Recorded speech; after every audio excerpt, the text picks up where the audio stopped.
The day I sold my algorithm for $2.3 billion was the same day Vertex Technologies fired me for underperformance. I watched from a corner table at Luciana's cafe as their stock plummeted 43% in a single trading session, erasing $12 billion in market value in just 6 hours. My name is Meera Patel, and until 9:30 that morning, I had been the most undervalued asset at America's 5th largest tech company. "Miss Patel, your coffee." The waitress set down my cappuccino, artfully decorated with a leaf pattern in the foam. I thanked her and took a sip, savoring both the rich espresso and the moment. Through the cafe window, I could see Vertex's gleaming headquarters tower, 68 floors of glass and steel where I'd spent the last 7 years of my life. My phone buzzed with a Bloomberg alert. Rivian Dynamics acquires revolutionary AI framework from independent developer. Vertex Technologies shares in freefall. I smiled. The article wouldn't name me yet. That announcement would come tomorrow. For today, I was content to watch the chaos unfold anonymously. 7 years ago, I joined Vertex fresh out of MIT with a dual PhD in computational linguistics and machine learning. I had turned down offers from Google, Microsoft, and 3 promising startups because Vertex's CEO, Lawrence Chen, had personally recruited me, promising resources, creative freedom, and the chance to build something revolutionary. "We're going to change the world, Dr. Patel," he'd said, leaning across his immaculate desk, "and I want your mind to help us do it." For the first 3 years, Vertex kept its promises. I built an exceptional team, developed breakthrough natural language processing models, and delivered innovations that drove Vertex's AI assistant, Nexus, to market dominance. Then everything changed when Lawrence stepped down and the board appointed Edward Griffin as the new CEO. Griffin had come from a management consulting background, not tech. He believed in quantifiable deliverables and optimization metrics. Within months, he had transformed Vertex from a company that valued innovation into one obsessed with quarterly numbers. My first meeting with Griffin had been a harbinger of what was to come. "Impressive background, Dr. Patel," he said, not looking up from my personnel file. "But your department's expenditures are concerning. 27 researchers for speculative projects with no immediate commercial application." "These aren't speculative projects," I explained. "We're developing the next generation of machine learning frameworks that will revolutionize how AI systems understand context and nuance. The commercial applications are enormous, but the fundamental research needs—" Yes, he interrupted, finally looking up. "Everyone believes their project is revolutionary, but shareholders expect results now, not theoretical benefits someday." Within weeks, my research budget was cut by 60%. 5 of my most talented team members were reassigned to commercially viable projects, enhancing targeted advertising algorithms and developing surveillance systems for Vertex's government contracts.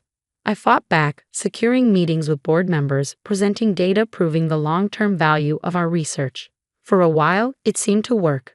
I was given a small team and modest resources to continue what I considered the most promising avenue of our work, an adaptive learning framework I called Synaptic. What Griffin didn't know, what no one at Vertex knew, was that I had been developing Synaptic on dual tracks. The official version, documented in Vertex's systems and shared with my team, was progressing steadily but unspectacularly. The version I worked on nights and weekends on my personal equipment was evolving into something extraordinary. It wasn't about stealing intellectual property. The fundamental research had been mine before I joined Vertex. The company owned specific applications and implementations, but not the core theoretical framework. I had been careful about that in my original contract, a detail that apparently no one in the current leadership had bothered to review. Synaptic was my life's work, an approach to machine learning that enabled AI systems to develop genuine contextual understanding rather than statistical approximations. In practical terms, it meant an AI that could truly comprehend human communication, including subtlety, emotion, and cultural context, rather than just mimicking understanding through pattern recognition. The implications were staggering: medical diagnostic systems that could interpret not just symptoms, but their complex interrelationships, financial models that could identify potential crises before traditional indicators appeared, educational platforms that could adapt perfectly to each student's unique learning style. But Griffin couldn't see beyond the next quarterly report. To him, My work was a cost center, not an investment in the future. The situation deteriorated over the next 2 years. My team was gradually reduced to just 3 researchers. Our office space was relegated to a windowless area near the building's core. The message was clear. We were being slowly suffocated. Despite this, we made remarkable progress. Synaptic evolved from theory to functioning prototype. In private demonstrations, it outperformed every existing AI framework by orders of magnitude. It was time to present our breakthrough to leadership.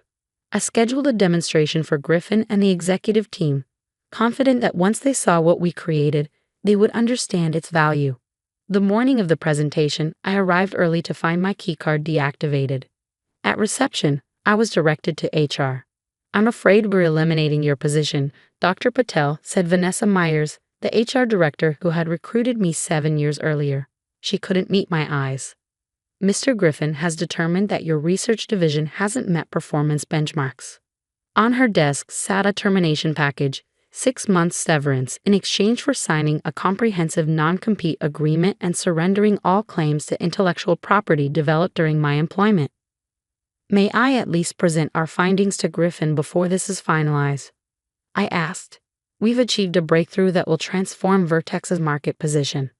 "Mr. Griffin has a very full schedule today," she replied, sliding the paperwork toward me. "He asked me to express gratitude for your contributions and to wish you well in future endeavors."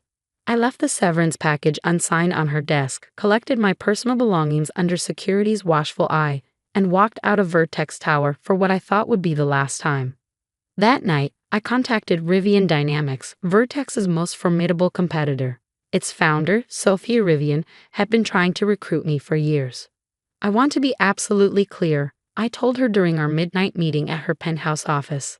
"I'm not bringing any proprietary Vertex technology. What I'm offering is my own work, developed under the carve-outs in my original employment agreement." Sophia's legal team spent 2 weeks verifying my claims, reviewing my original contract with Vertex, and confirming that Synaptic's core architecture predated my employment there. When they finally gave the green light, Sophia didn't hesitate. $2 billion, plus performance bonuses and a 5-year research contract, she offered. "Complete creative control of a new division built around your framework. And we announce as soon as the paperwork is signed." We closed the deal at 8:30 a.m. on a Tuesday. At 9:30 a.m., as I sipped my coffee at Luciana's, Rivian's press release hit the wires. By noon, Vertex had lost more than a quarter of its market value. By closing bell, analysts were questioning whether the company could survive losing such a critical competitive advantage. My phone rang. Griffin's name appeared on the screen. "You had no right," he snapped when I answered, his voice tight with barely controlled rage. "That technology belongs to Vertex." "That's not what my contract says," I replied calmly. Section 12, Paragraph 3. Frameworks, algorithms, and theoretical models developed by Dr. Patel prior to employment remain her intellectual property. Synaptic was mine before I joined Vertex. I offered it to you first, remember? The presentation you were too busy to attend. "We'll sue. We'll tie this up in court for years. Your lawyers have already reviewed the documentation. That's why you're calling me instead of having them file an injunction." I paused, watching a group of Vertex employees exit the tower across the street, huddled together, faces concerned. News of the stock collapse had clearly spread. "You made a calculation, Edward. You decided my work wasn't valuable enough to support. That was your error, not mine." 3 months later, I returned to Vertex Tower, not as an employee but as its owner. Rivian Dynamics, with Synaptic as its crown jewel, had seen its valuation soar. With Sophia's backing, I led a hostile takeover of Vertex, whose stock had never recovered from its initial collapse. The boardroom where I had once pleaded for research funding now fell silent as I took the chair at the head of the table. Most of the faces were new. Griffin and his allies had been ousted weeks earlier, but a few veterans remained, including 2 who had supported my work in the past. "For those who don't know me, I'm Dr. Mira Patel," I began. "Some of you might remember me as the head of the Advanced AI Research Division. Others might know me as the reason Vertex's stock lost half its value in a single day last quarter." A nervous chuckle rippled through the room. "Today marks a new beginning for Vertex. We're returning to the principles that made this company great. long-term thinking, investment in fundamental research, and recognition that our most valuable assets are not our patents or our products, but our people. I detailed a reorganization plan that would integrate Vertex's existing technologies with Synaptic, creating a combined platform more powerful than either company could have developed alone. I announced increased research budgets, equity packages for key technical talent, and a new corporate structure that protected innovative teams from short-term financial pressures. After the meeting, as executives filed out, Lawrence Chen, the former CEO who had hired me 7 years ago, lingered behind. "I always knew you were brilliant, Mira," he said, shaking my hand. "But I never imagined this outcome." "Neither did I admitted. I would have been happy to build Synaptic here, to make Vertex the leader in next-generation AI. Griffin forced my hand. Lawrence nodded thoughtfully. "There's a lesson here about valuing what you can't immediately measure." Griffin saw your work as a cost because he couldn't quantify its potential. "The irony is that my algorithm could have predicted its own value," I replied. "It's designed to see patterns and connections that traditional metrics miss." 1 year later, the combined Vertex-Rivian entity unveiled the first commercial application of the Synaptic framework, an AI system that revolutionized medical diagnostics, reducing misdiagnosis by 87% and enabling detection of conditions at far earlier stages than previously possible. Our stock soared to record highs. Additional applications in climate modeling, materials science, and education followed. I often think about Griffin, who now teaches at a business school, ironically including my story in his lectures on innovation management. According to former colleagues who've attended his talks, he frames my success as luck rather than the inevitable result of his short-sightedness. That's fine. I don't need his recognition. The world has seen what Synaptic can do, how it's transforming industries and solving problems once thought intractable. More importantly, I've built the research organization I always dreamed of, one where brilliant minds have the resources and freedom to pursue breakthrough innovations without constant justification to people who lack the vision to see beyond the next quarter. Sometimes revenge isn't about proving someone wrong. Sometimes it's about proving yourself right on such a massive scale that history itself becomes your vindication. On the anniversary of my firing, I returned to Luciana's cafe and sat at the same corner table. Through the window, Vertex Tower, now emblazoned with our new combined logo, gleamed in the morning sun. I ordered a cappuccino and watched as employees streamed into the building, many wearing the company t-shirts from our recent hackathon. My phone buzzed with a notification. Our medical diagnosis system had just received regulatory approval in the European Union, opening a market of 450 million people. Another buzz followed, a message from Sofia congratulating the team.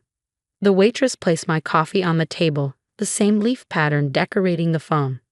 Some things hadn't changed, but as I looked up at the tower where I had once been deemed expendable, I couldn't help but smile at all the things that had. In the end, Griffin had been right about one thing. Business is about calculation. He had just